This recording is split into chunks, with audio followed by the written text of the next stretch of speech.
Sí, ciudadano del mundo, así me declaré cuando salí a caminar. Emigrante para muchos, ey, que caigan las fronteras. Bueno, mi gente, aquí estamos en otro episodio más. Somos La Voz del Viajero RTV. Buenos días para todos. Bueno, como dice mi amigo Ali, otro programa más. Con nuestro plató, que nos encanta cómo ha quedado. Y bueno, hoy traemos, como siempre, traemos personas especiales, viajeras, ciudadanas del mundo. Hoy traemos a un catalán pintor, proveniente de Canet de Mar, fotógrafo. Y bueno, hoy nos trae sus historias, todo su trayecto, y para que nos cuente cómo ha llegado hasta el punto de lo que se ha convertido hoy. Manel Nogueró, bienvenido. Saludos. Arrancamos la entrevista. Hola, ¿estás, Manel? Manel, cuéntale un poquito a las personas. Esta es La Voz del Viajero, ¿vale? Entonces hoy te damos la voz a ti. Cuéntale un poquito a las personas por qué viajero, cómo empezó tu tema cultural. Cuéntanos un poquito de ti. Viajero porque yo vengo de un pueblo turístico, que es Canet de Mar, y en los años 60, 50, Abella, San Pol, todos estos pueblos de la costa, pasaron de ser pueblecitos industriales como Canet, pescadores como San Pol, y agricultores y pescadores también como aquí en Cabello, industriales, pues a ser pueblos turísticos. Lo que venía aquí pues era una afluencia de gente que venía de muchos lugares, especialmente holandeses, ingleses, alemanes, especialmente aquí en Cabello alemanes, y que venían a gozar. Ese es el primer contacto que tengo yo con el viaje. Es decir, verlos, ¿no? Y yo era un niño, iba a la playa y pensaba, mis padres se hartan de trabajar y esta gente está aquí tomando un sol tranquilo, alguna cosa deben hacer, ¿no? Bueno, ahí descubrí yo que uno se podía mover por el mundo pues, como turista, aunque yo no me considero turista, porque yo agarré una cámara y me fui a recorrer el mundo a tirar fotos, a recogerlo, a registrarlo, ¿no? Que es una forma distinta de viajar. Sí. Claro. ¿Cómo te llega a ti esa inspiración o a qué edad se te da a ti por agarrar una cámara y decir... No, mayor ya. ¿Ya, mayor? Sí, mayor. Yo la cámara no la pillé hasta que... Bueno, yo hice la carrera de Bellas Artes con 40 años. Estuve 5 años en la facultad. Y ahí descubrí la fotografía.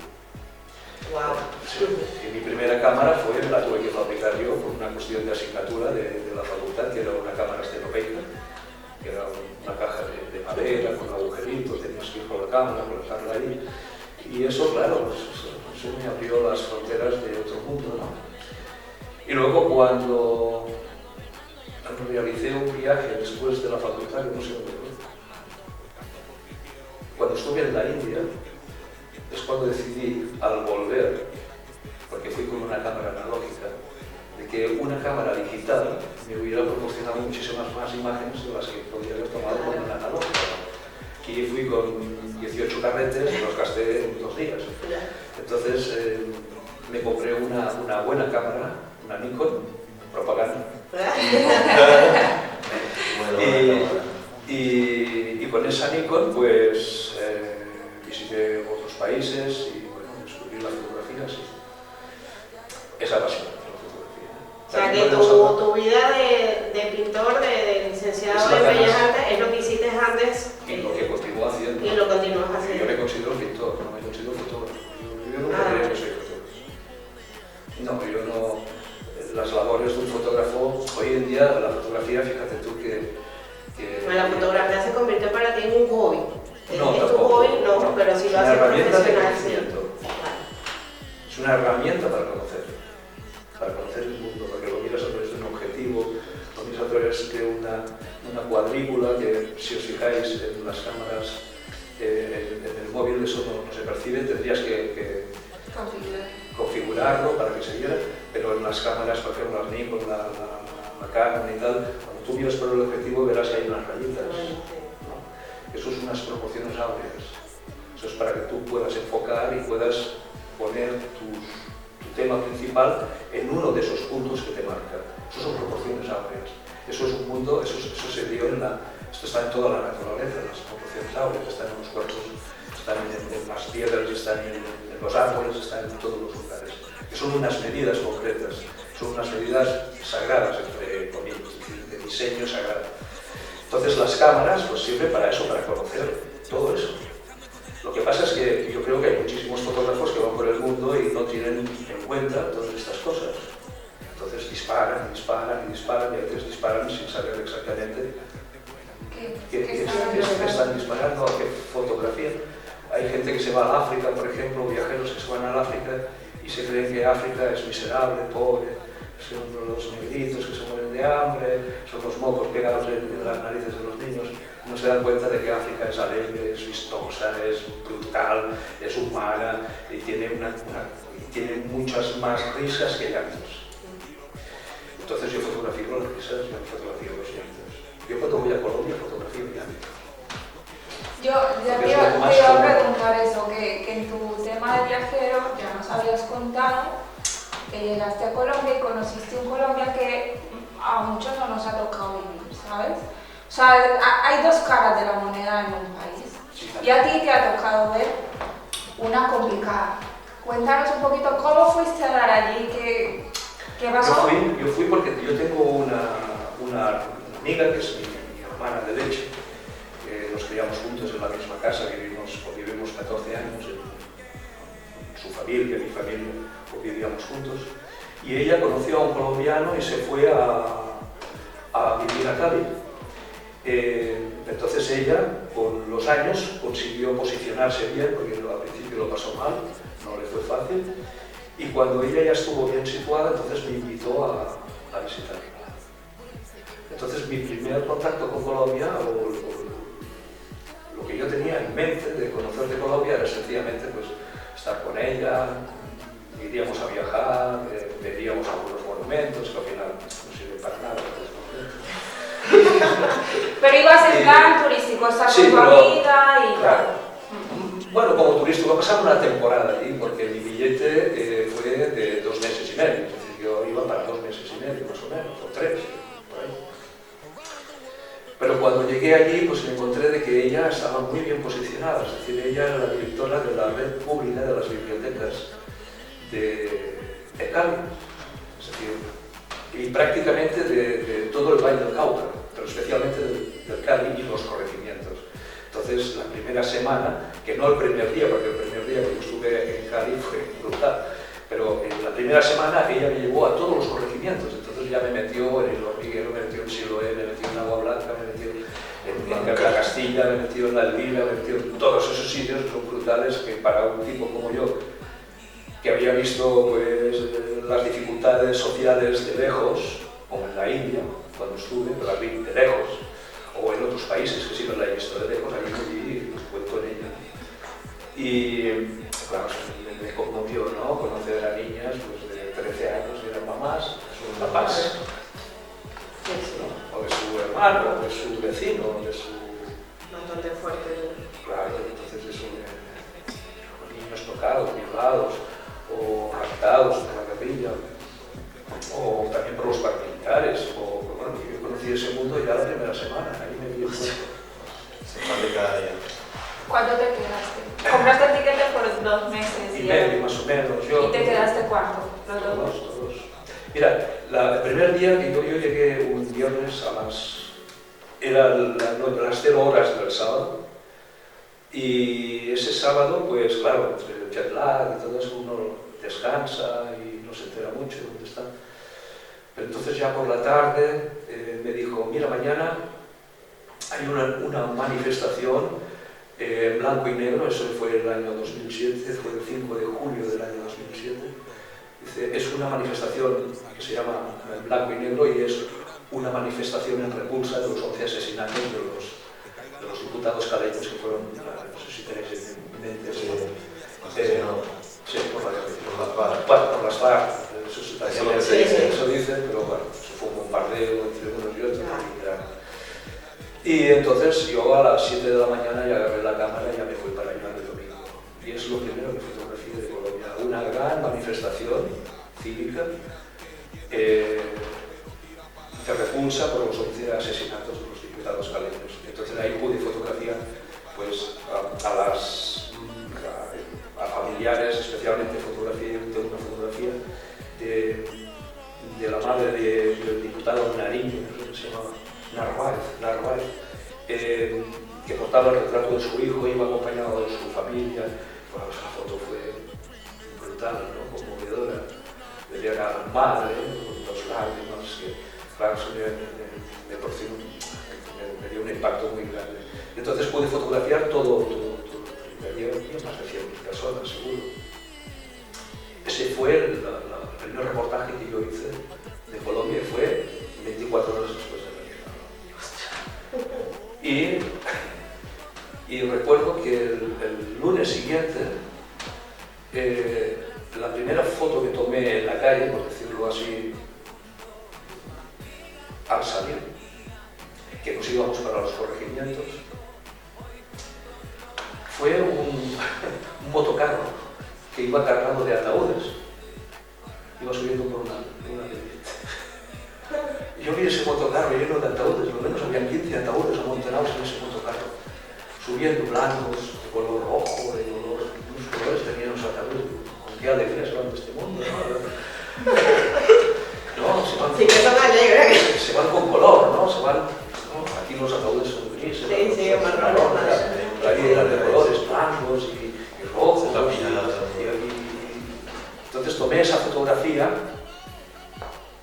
y entonces decidí mandársela como postal a unos amigos por Gmail, porque tenía unos amigos, 3 amigos, que me preguntaron: ¿dónde piensas ir? Digo, a Colombia. Dice, ¿cuántos días vas a estar? Digo, 60. Me dijeron, llévate 60 carteras. Porque te van a robar. Cada día te van a robar. Porque ahí les robaron. Es decir, llegaron aquí a Colombia y les robaron varias veces. Me dijeron, llévate 60 carteras. Entonces yo decidí enviarles esta postal diciendo desde Colombia con amor. ¿No? Y bueno, pues ese fue el primer contacto que yo tuve con Colombia, entonces ya no lo dejé. Entonces ya me fui introduciendo dentro del mundo de María. El mundo de María es esta persona con la que yo estaba en su casa, donde María es un mundo pues, complejo, difícil, en el sentido de que ella debe lidiar pues, con personas que son complicadas, en ambientes complicados. Y entonces yo cada vez me fui introduciendo más hasta que llegué pues, a meterme dentro de las comunidades indígenas y dentro de las FARC y dentro de grupos paramilitares. Pero es un poco caliente. Una pregunta porque en Colombia, por ejemplo, la zona donde yo soy Chocó, hay zonas donde, o sea, si tú sacas una cámara, prácticamente eres hombre muerto. Te cuento el caso de ¿Cómo llevas tú esta situación? El caso de Saja Joana. Yo conocí a su madre en Caleña, casualmente. Mi mujer tiene una peluquería y ella, la madre de Saja Joana, venía como clienta. Y bien. Entonces yo no sabía quién era esta persona ni lo que había detrás, qué historia llevaba ella detrás. Ella es de Cali, su marido también es de Cali, tenían una hija que se llamaba Saja Joana. Saja Joana fue un caso muy sonado en Colombia en el año 2001, porque los paramilitares la asesinaron, tenía 23 años, la asesinaron junto a 3 compañeros más que estaban un poquito más arriba de San Juan, en Chocó, y la asesinaron porque llevaban cámaras. Llevaban móviles, llevaban pero que eran estudiantes, eran estudiantes de la Facultad de Olivalle, de Cali. Y fue la facción esta de los Castaños, me parece que se llamaba. Sí. Ahí operaban el mercado. Los hermanos Castaños. Sí, el propio mercado. Sí. Fueron ellos los que la asesinaron y hicieron desaparecer los cuerpos y jamás se han vuelto a encontrar. Yo cuando conocí a la madre, ella me conoció material de su hija y me dio la última fotografía que se la hizo en La Barra. No sé si conocéis La Barra, está un poquito más arriba, antes de llegar a La Barra. La Barra es un lugar, ladrilleros, Pachaco, Buenaventura, no conozco hasta... Bueno, Tula es la ciudad ya que limita con el Chocó prácticamente. Es una ciudad del Valle del Cauca. Es una ciudad del Valle, pertenece al Valle del Cauca, pero ya limita con el Chocó, un poquito más arriba ya empieza el Chocó. Entonces el último lugar del Chocó, del Valle del Cauca, se llama La Barra. La Barra es un asentamiento afro, como todo el Pacífico, es un asentamiento afro. Entonces, la última fotografía que ella se tomó antes de partir hacia San Juan. Entonces ella está con los brazos abiertos, feliz, hermosa y con una carta escrita en ese momento que le habla a su madre de la vida. Entonces, claro, conocer esas historias. Sí, en ese tiempo era conocido muchas historias. En ese tiempo era muy difícil. En esa zona también hubo un asesinato en el río Atrato que fue muy famoso, que fue de un párroco. No sé si escuchaste esa historia que están allí. Un párroco que según hasta el día de hoy no ha aparecido tampoco. Bueno, como tantos. Y en ese tiempo era muy difícil circular por lo que es Atrato, subir de Urabá, hacer la de recorrido a Quito arriba para el Pacífico ya era impensable si no ibas con alguien que fuera de esa zona. No tienes que ir. Bueno, yo me he paseado solito por ahí. Yo hasta ahora. Ya te conocen. Ya te conocen. Sí, hay mucha gente que me conoce. Sí. Hay mucha gente. Bueno, claro, se ha ido recurrentemente a Colombia. No, yo le temo a eso, que me conozcan. Porque, en una ocasión, un pueblecito que se llama Tunia, en el Cauca, es un pueblo de los tranquilos que hay en el Cauca, pero me puse a hablar una noche con dos tipos que acabaron borrachos y yo no bebo alcohol, yo si bebo un poquito enseguida me sube. Entonces ellos estaban muy animados dándome ese anís que yo no quería. Aguardiente, dándote aguardiente. Y yo le eché un par de tragos, pero ellos se bebieron 6 botellas. Sí, así como... Sí, normal. 6 botellas y acabaron, pero borrachos. Y cuando están borrachos esa gente se les suelta la lengua, Claro. o que lo veas. Entonces me contaron una cantidad de cosas que yo no sé si era verdad o era mentira, pero bueno, para escribir. Por lo general el borracho sí ahí siempre dice la verdad. Entonces ahí se acabó todo. Y yo me fui para casa a dormir y tal, pero por la mañana me fui a Piendamón. Y en Piendamón me vino un tipo bien vestido, pelo cortito, blanquito, tal, y me dijo, oiga, venga. Me llamó y me dice, ayer le dimos a hablar con gente que no debería haber hablado. Y ya te pillado. Sí, ahí te siguen todo. Qué miedo. Bueno, no sé, de verdad que hay que tener una valentía ahí para estar ahí. Sí, y le dije, le tomo una foto y se giró y se fue. ¿Eso fue en qué año? Esto fue en el 2012. O sea que ya Colombia ya lleva esta fama de secuestro, a ver, que Venezuela también lo tiene, está acá ahí con frontera, pero el tema Colombia se une las FARC, paramilitares y otros trasfondos de latifundistas o qué sé yo, de tierras y Es que lo veo un poco complicado. Sí, lo que pasa es que Colombia es un país donde no solo hay esa parte de grupos al margen de la ley, como lo llaman ahí, ni hay grupos narcotraficantes. En Colombia es un país donde habitan muchas bandas. Entonces un secuestro puede hacerle una banda de un pueblo, puede hacerle una banda de la ciudad y una banda de todo. Y que sí hay muchos secuestros que fueron directamente en la selva, que lo llevaron a la selva, pero hay muchos secuestros que fueron en las ciudades, que también se dice que es una persona o es otro, pero hay muchas bandas y cualquier banda te puede secuestrar. Al desaparecer las FARC, han dejado vacíos de poder en algunos lugares. Sí. Por ejemplo, en Nariño hay una banda que se llama, me parece, Los Golfos. Sí, eso es parte también de la misma estructura de los paramilitares. Y entonces en el Cauca continúan actuando, aunque de una manera muy silenciosa, los nietos de Quintana, que son indígenas. Sí. Y también los águilas negras. Sí. Eso es donde yo vivo. Y esos están en Jamundí, están por ahí por Jamundí. Y tú eres de Jamundí. Yo soy del Valle del Cauca, del Cali ahí cerquita, todo eso lo manejan Águilas Negras. Allí es una ciudad que te puedes pasear, pero si te alejas un poquito por las veredas y te metes por ahí por Villa Colombia, allí pues yo estuve en Villa Colombia y estuve en una reunión de gobernadores indígenas y campesinos y afros, porque querían hacer un frente común para plantarle cara a pequeños grupos de guerrilleros que se habían asentado en las montañas. Entonces esos ya eran grupos de las FARC, pero que no habían...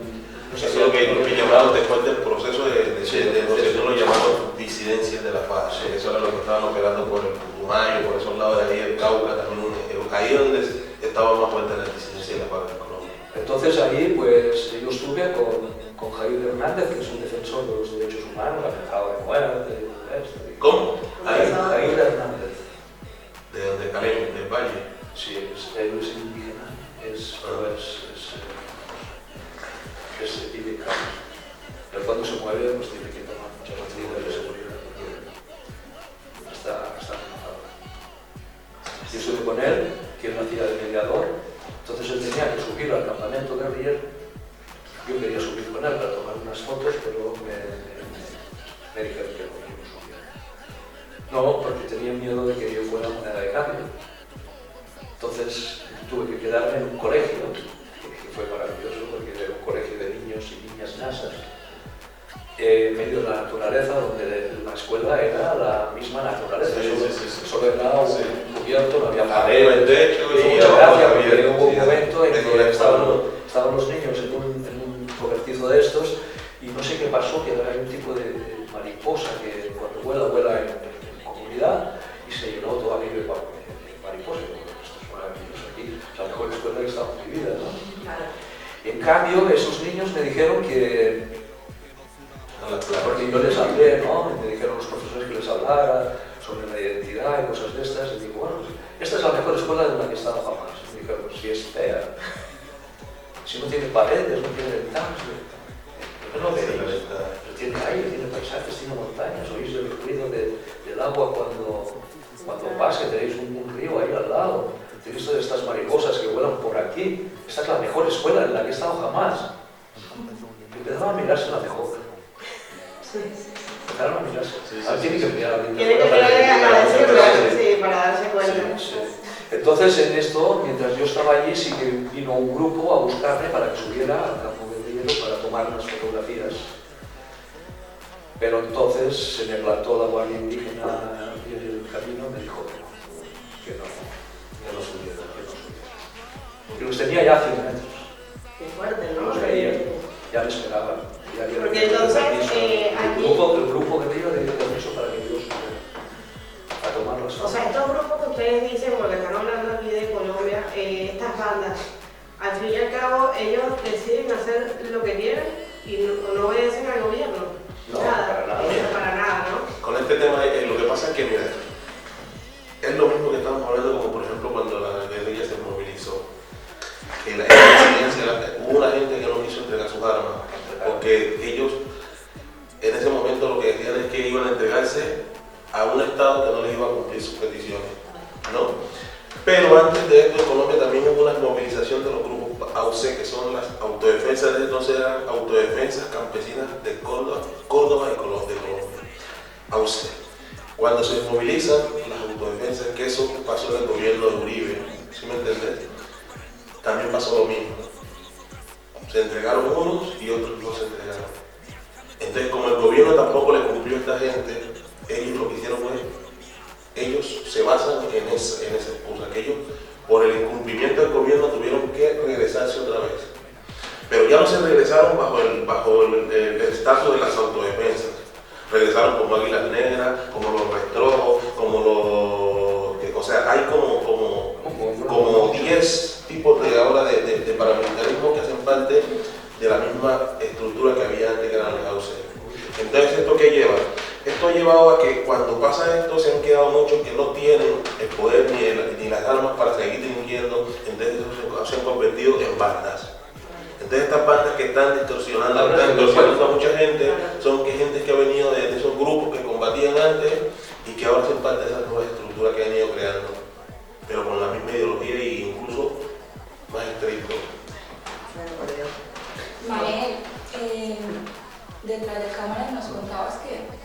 tuviste la oportunidad en una ocasión de hacerle una foto al ESMAD. ¿Nos cuentas esa experiencia? La foto la tomé en la carretera entre Piendamó y Tunía. Fue en el año 2013, creo. Es que ya los años se me pierden ahí. Creo que fueron los. Hubo la revuelta cafetera. No sé si habéis oído hablar de esta revuelta que hubo, no está tanto, porque es un histórico en Colombia, en que Colombia por primera vez, tengo entendido, quedó paralizada desde Santa Marta hasta Tomayo, hasta ahí. Eso significaba que las carreteras quedaban cortadas, el paso, por ejemplo, de mercancías para abastecer las ciudades quedó cortado, no se podía pasar, no se podía. Solo ocuparon los campesinos. Es decir, los campesinos a nivel nacional cortaron todas las comunicaciones. A mí eso me pilló en Tunía. En Tunía, en Piendamó es el lugar donde eso estalló. Es decir, yo estaba en el epicentro de esa explosión. Y eso se extendió por todo el país. Yo fui el único que pude fotografiar ese momento. No había ningún fotógrafo, no había nadie. En un principio sí que lo pasé mal porque nadie se... Claro, yo estaba solo ahí. Es que yo no me acompañaba a nadie, yo no iba protegido por nadie. Estaba en medio de toda esa gente con la cámara, mostrándola. ¿Te hago una foto? ¡Wow! ¿Cómo? Ya la foto ya estaba hecha. Yo cuando enseño la cámara es que la foto ya está hecha. Y bueno, yo me la iba jugando así, pero al principio lo pasé mal, pero luego ellos, algunos ya me empezaron a preguntar que están ahí y tal, y me voy en el bando campesino. Y pronto llegó el ejército, llegó el SMAT. Eso duró 13 días. En esos 13 días yo me estuve paseando entre un bando y el otro. Es decir, que me iba a las barricadas y les decía, bueno, pues voy al otro lado a ver si puedo echar una foto. Entonces ya, entonces yo en ese tiempo fumaba un tabaco que se llama Pueblo, que se llama y entonces yo al ir hacia el SMAT, yo llevaba un cigarrito de estos liados, iba fumando, y el capitán me dijo, bueno, ¿tú qué estás fumando? Digo, tabaco. Dice, a ver, muéstramelo. Porque claro, una cosa liada allí no puede ser, pero bueno, ¿no? Digo, mira, pues el tabaco lo compro, yo vengo de España, lo compro en España, es un tabaco nativo, de aquí de América, tal, es puro, no sé qué, le digo, cuento, digo, ¿le hago uno? No, yo no fumo, digo, alguno de ¿Hasta un compañero fumo? No. Entonces nos pusimos ahora, te digo, les tomo una foto. Y se me quedó unos segundos pensando, mirando, pero se hicieron larguísimos. Y se giró y dijo, a formar que nos van a tomar una foto. Y los tengo a todos, es una foto bellísima, porque, Eso sí que es muy difícil. porque los tengo a todos delante de mí ocupando toda la carretera y detrás tengo la barricada de indígenas, con los pagos. Y los tengo a todos ellos armados, parecen robocops. Y con el traje que llevan, pues ese traje con ese traje ya que pones así con camino. Pero es que esa es la rama antidisturbios de la policía. Sí. El SMAT no se puede fotografiar, está prohibido. No, se toca como me cojan. Sí. Pero me dio permiso y entonces pues ya me tomé ciertas libertades, empecé a tomar retratos de algunos se molestaban, decían, no. He tomado fotos al ejército, comandantes, gobernadores.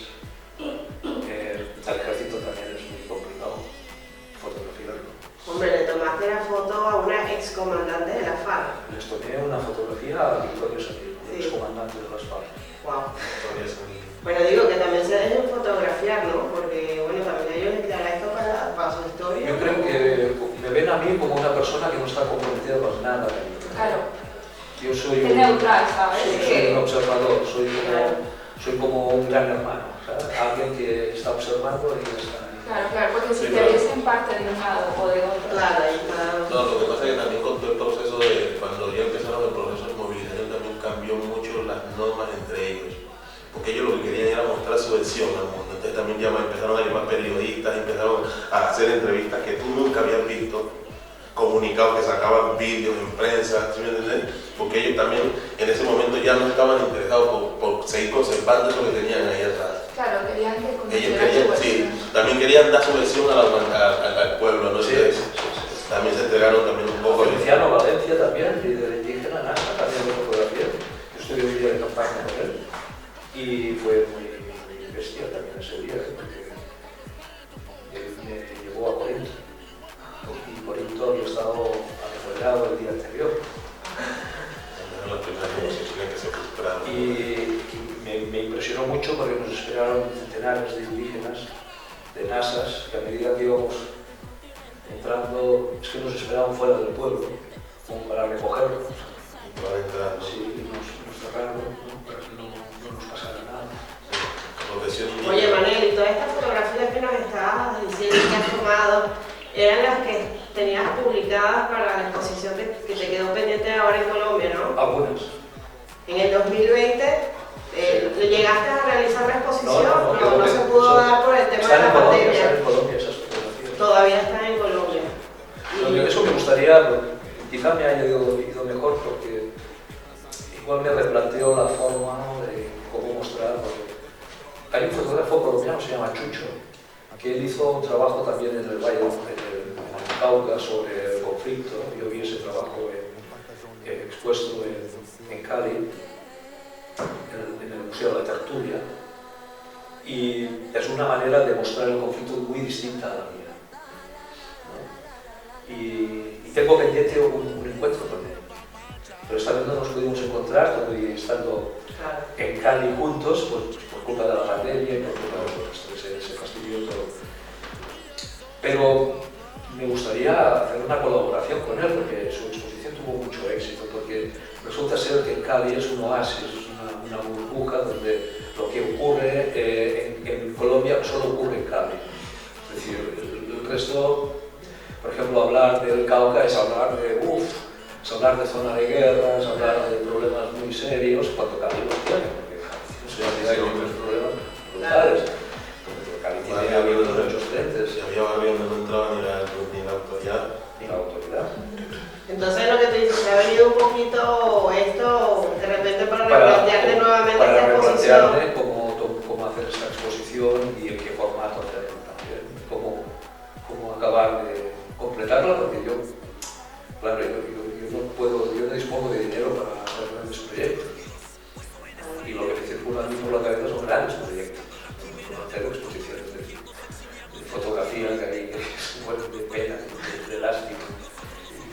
Y no has plasmado en la pintura esas imágenes que... No.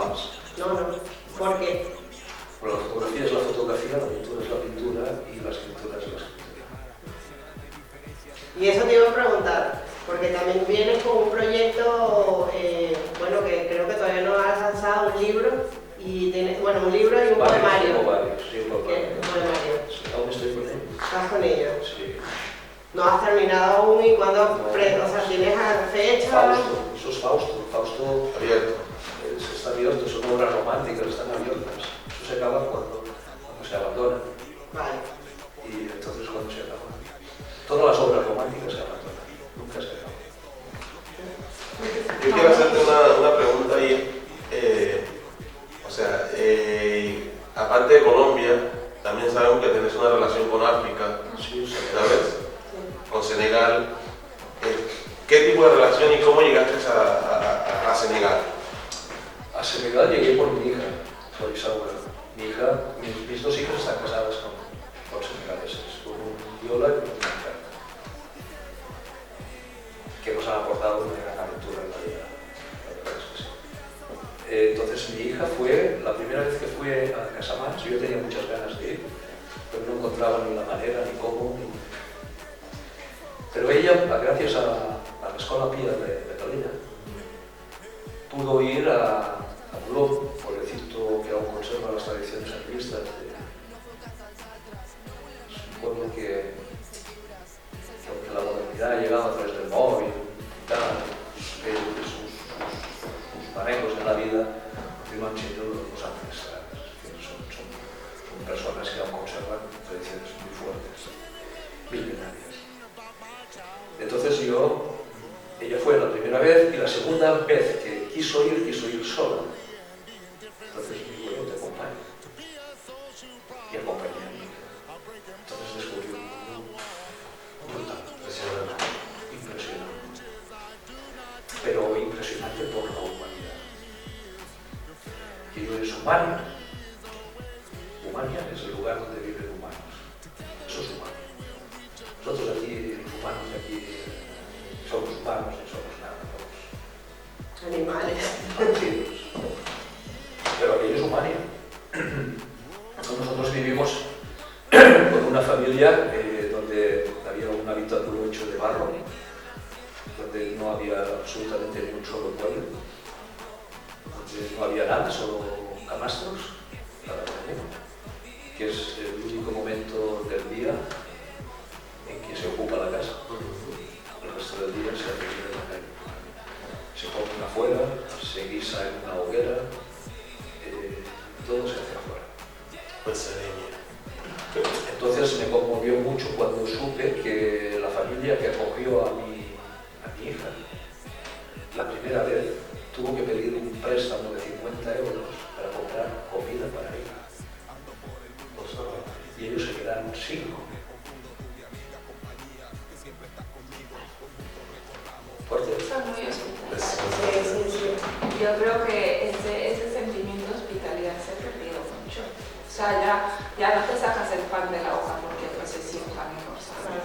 Ellos, incluso me encontré que yo dormía en un camastro junto al Nasser, que afortunadamente es el que está casado ahora con mi hija. Yo dormía junto a él en un camastro. Era un camastro que tenía una oquedad, que tenía la forma de un cuerpo, que luego muchos años allí. Y yo dormía ahí. Le pregunté que quién dormía ahí y me dijo que su hermano. Digo, ¿y tu hermano dónde está? Dice, está en Dakar. Me mintió. Es decir, el hermano me dejó su sitio. Yo dormía afuera, tumbado en el suelo. Claro, te dio su cama, pero claro, no te lo digo para hacerte sentir mal. Ostras, Su hermano, increíble. Es que los cuentos son así. su hermano murió 6 meses después. Es decir, que llegué a la conclusión de que su hermano me ofreció su cama hasta el enfermo. Bueno, entonces estas son historias muy conmovedoras. Él, Nasser, me dijo un día que él no sabía que ese dinero que había pedido prestado le cambiaría la vida como se lo cambió. Porque finalmente se casó con mi hija. Conoció su amor ahí. Y ahora ha tenido un bebé, una niña, se llama Minerva Situé. Bueno, felicidades. Gracias. Y mi otra hija también ha tenido un niño, pues las dos compartieron el embarazo. Ah, mira. Doble abuelo. Doble abuelo, y del otro, que tenemos a Charlotte, que es un niño estupendo, maravilloso. Y el otro se llama Ajna Kabafi. Madre mía. Qué Tienes buena, me una encanta esta fusión. riqueza de cultura en tu familia. Sí, bueno, Buenísima. es brutal porque vivimos una auténtica aventura. Continuamos viviendo una auténtica aventura aquí. Bueno, eso es Con sus maravilloso. costumbres, cuando nacieron, pues, cuando nacieron ellos traen sus tradiciones. Tuvimos que ir a comprar gallinas para sacrificarlas, para ofrecer la sangre a la tierra. sí. Y tuvimos que ir. Yo me quedé alucinado porque, bueno, nosotros bautizamos, no sé, damos una fiesta, bebemos una botella de cava, pero ellos no, ellos degollaron unas gallinas. Me mareé porque me marejo con la sangre. Pero bueno, maravilloso. Y en Senegal pues he conocido otra forma de Senegal. Para mí representa ser un amor. Si para mí Colombia representa ser una pena, Senegal para mí representa ser un amor. Interesante. ¿Eh? Bueno, mi gente. Estamos llegando al final ya. Y bueno, queda mucho por contar. Porque Sí, falta mucho. muchísimo. Hay cosas como Pakistán también. Claro, y también tenemos algo presente que iremos hoy no, pero por el tiempo y todo, pero tenemos que cuadrar para ir a la galería. A la galería. Estudio. Y ahí, Mi casa es un estudio. Sí. ahí seguiremos la segunda El segundo capítulo. El segundo capítulo, sí, este capítulo. que acabamos de... Manel, para concluir, ¿qué le dirías a esas personitas que quieren emprender un tema de viaje, que quieren conocer e integrarse con otra cultura? ¿Cuál es tu consejo? Uno, los prejuicios se quedan en casa. Ahí atrás de la puerta. Cuando regrese Si quieren prejuicios, que no vayan a ningún sitio. Bueno, yo creo que ese Es consejo curioso aplica porque, todo, ¿eh? es curioso porque aquí, no evidentemente dar nombres ni nada, pero tengo un conocido que hace poco hizo un viaje a un país africano y entonces él, la presentación que hace de su exposición de fotografías es un lamento porque esa gente vive así.